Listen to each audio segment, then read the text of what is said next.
Hello, my name is Jincho. I'm 15 years old. I grew up in Aqua Vista town and I was entered into a freak show when my parents abandoned me. I knew that's a lot to take in all at once, but I was found by the owners and taken into their care. As a clown in the world of many people, only a selected few are considered different. That was me. I was different. I wanted to become a family doctor to take care of other families so they didn't have to suffer the way I did. Look at me now. I have no real family or friends or anybody. This is all very different to me. I didn't really understand anything about myself until I met other different people. Everyone has their own stories. You may be asking about my story. Why did my parents abandon me? Why participate in a freak show? The truth is, I don't know. I ask myself the same questions every day, hoping I'll find the answers. That was until the best day of my life.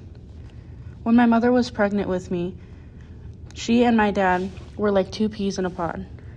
They never separated and were in love with each other. The day that I was born, my dad walked out on me and my mom. This left my mom to become a different person completely. My whole childhood, she ignored everything about me. It wasn't until I was 10 when she started bringing different friends around and making me listen to them like they were family. I always wondered what it would be like to be in an actual family. This was until I was 14. Me and my mom didn't get along at all at this point. We would argue a lot, and I walked out of the house a couple of times. That was until the day after my birthday. A cold Friday night, I came home from school to an empty house. This was normal. That was until midnight when I went to check on her, and she wasn't in her room. I brushed it off and went to bed. Minutes turned into hours, days, weeks, then months of me waiting. Rent wasn't paid for the longest, and I was kicked out. Now I am a lonely 15-year-old sitting on the side of the alleyway, waiting for help or anything really at this point. That was until an old man came up to me. "Hello there," he said. I looked at him without saying a word. "Why don't you come with me, son? You've been here for months. Let me help you." I was hesitant at first. Me going with a total stranger? Come on, I'm smarter than that. But something about him seemed so safe. I held my hand out to him. What did I have to lose? He took my hand and walked with me into his car. "Get in, son," he said. I got in the back seat. "Where are we going?" "We're going to come with me to the circus. That's where I work, and that's where you will be from now on," he told me in the nicest voice I've ever heard. I felt comfortable in a way. We arrived at the circus. As we walked in there were so many creatures, different people, animals, so many things. I looked around with wide eyes, and I didn't know how to feel. I felt so many things, but I knew that I belonged here. This was where I meant to be. I walked up to this crowd. They smiled and introduced themselves. There was a girl with the body of a snake. "Hi, I'm Lila.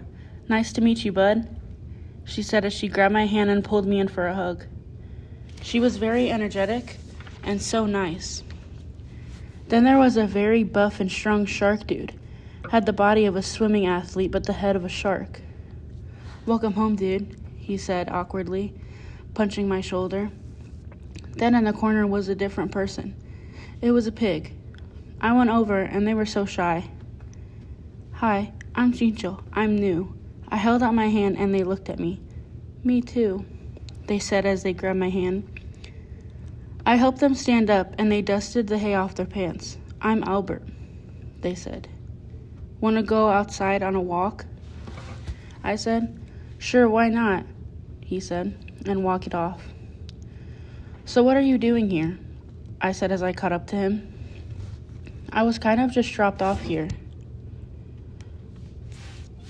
"Oh, me too," I said. We went off walking around. That was until I heard, "Training."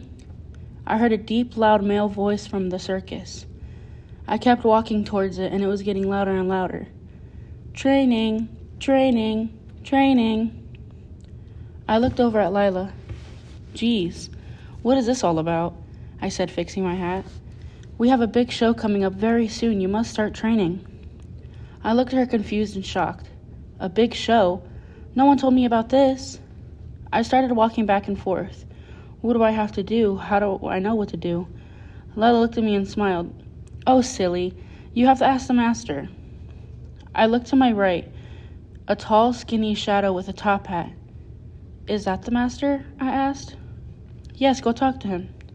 The truth was, I didn't even have to talk to him. He came up to me and put his hand out. Welcome. My name is Master Duke, he said, smiling at me. Hi, I said, looking up at him. He grabbed my hand and started admiring everything about me. Whoa, you're very extraordinary, he said. Thanks, I guess, I said, giggling a little. Well, have a nice day. Make friends. The show is in 2 days, he said, walking away. Oh, wait, I said, running after him. What's up? He stopped and looked at me. About that show. What do I do? I said. Oh, I forgot to tell you, didn't I? He said as his eyes widened. Yes, you did. I was kind of annoyed at this point. You'll be walking around the perimeter of the circus, he said, smiling at me.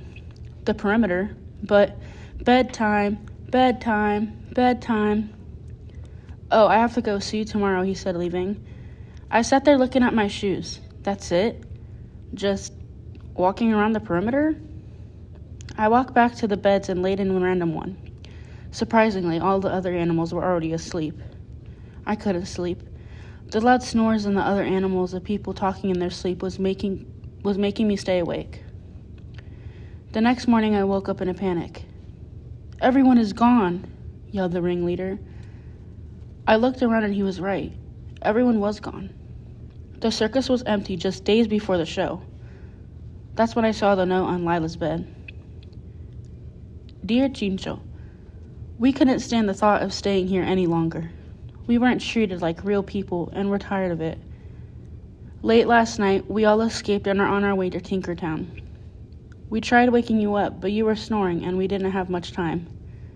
Thank you for the time we had together, and I hope I see you again one day. I'll miss you, bud. Sincerely, Lila. I put the letter in my pocket. Tinkertown. That's almost 6 hours away, I thought to myself. I packed my stuff and left before the ringleader and master could catch me. I ran as fast as I could outside. I went into the woods and decided to take a break. I sat on a nearby boulder. I put my head in my hands, catching my breath. I couldn't do anything but cry. There I was in the woods, all alone again. Why does everyone leave me? Why doesn't anyone work out for me? I said to myself. I then heard rustling in the bushes behind me. I didn't think much of it, so I didn't pay attention. Go ahead, eat me or whatever, I said with my head still in my hands. I then felt a heavy weight on my shoulder.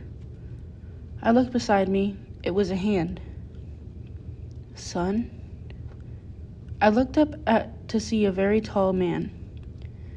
He looked just like me. Who are you? I said, looking up at him, brushing his hand off of me. I'm your father. I missed you so much. I looked at him. I wanted to be mad.